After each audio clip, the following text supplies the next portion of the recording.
Hello everybody, welcome to Unit 4 of MATLAB. This will be our last MATLAB unit of the quarter, and the focus of the unit is going to be on randomness in MATLAB. Now on some of our worksheets and homeworks we've already seen use of the randi function. In this first video we're going to talk a little bit more about it, so hopefully it's not too unfamiliar and it's a little bit of a review. But let's say we've never seen it before, so we have randi, and maybe let's even start by saying help and see what MATLAB has to show us. So at the bottom of the documentation, it's kind of some more specific examples, but let's just see here. So randi, what it's going to do is we're going to tell us, okay, what's the maximum integer you want to go up to? And you pass it a value n, and what this returns is an n by n matrix that has random integers that start at 1 and go up to the maximum that you specified. So one thing to keep in mind is that it picks random numbers that start at 1, and in some other languages it's like you might be used to it starting at 0, so that's just something to keep in mind. But let's see a couple of examples. So I could do randi, if I just say 10 by itself, what this is going to do is give me a random number, integer, between 1 and 10. So here we got 9, let's run it again. There we got 10, 2, 10, 7. I could say something like randi of 10, 4, and what this is going to do is it's going to create a 4 by 4 matrix which has random integers selected from 1 to 10. So we can see here we get 1, 10, or sorry, maybe we can try to see in order. We get 1, 2, 3, 4 doesn't show up, then we have 5, 6, 7, 8, 9, and 10.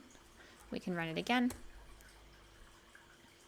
And we see here, we have 1, 2, 3, 4. I don't see 5. I don't see 6, but there's 7, 8, 9, 10. So notice we start at 1. 0 doesn't appear anywhere here. We'll see a little bit later how we can get 0. So one nice thing is we've seen a lot how MATLAB is very specialized to work with matrices.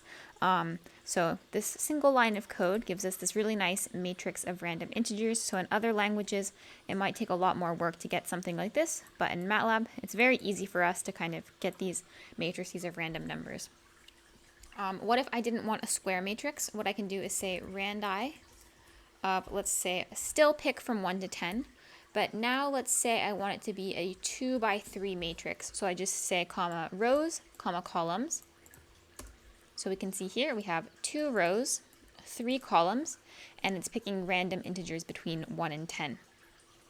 If I did something like, let's swap the 10 and the 2. So if this is 10, or sorry, 2, and this is 10, this is going to give me a 10 by 3 matrix where we're selecting integers between 1 and 2. So I should only see 1s and 2s. So exactly like we expect, we have 10 rows, 3 columns, and the only choices we have are 1 and 2. So this is good so far. What if I wanted, so notice we're starting, when I say randi of 2, that's starting at 1 going to 2. When I had 10, it's starting at 1 and going to 10. What if I wanted a situation where I start at 6 and go to 10 instead? And the way I could do this is I'll say randi, I might say randi. Some of you I heard say randi as well. I don't know how it's supposed to be pronounced, but I think both are fine. But okay, let's say I want to go from 6 to 10. What I do is I pass a vector and I say 6, 10. And what that tells MATLAB is give me random integers between 6 and 10. And the 3 here is going to say make it a 3 by 3 matrix. So we can see here we get a 3 by 3. And we get 6, 7, 8, 9, 10. So here we were able to get all possibilities. I could do it again. Let's say instead of a 3 by 3, I wanted a 3 by 7. Oops.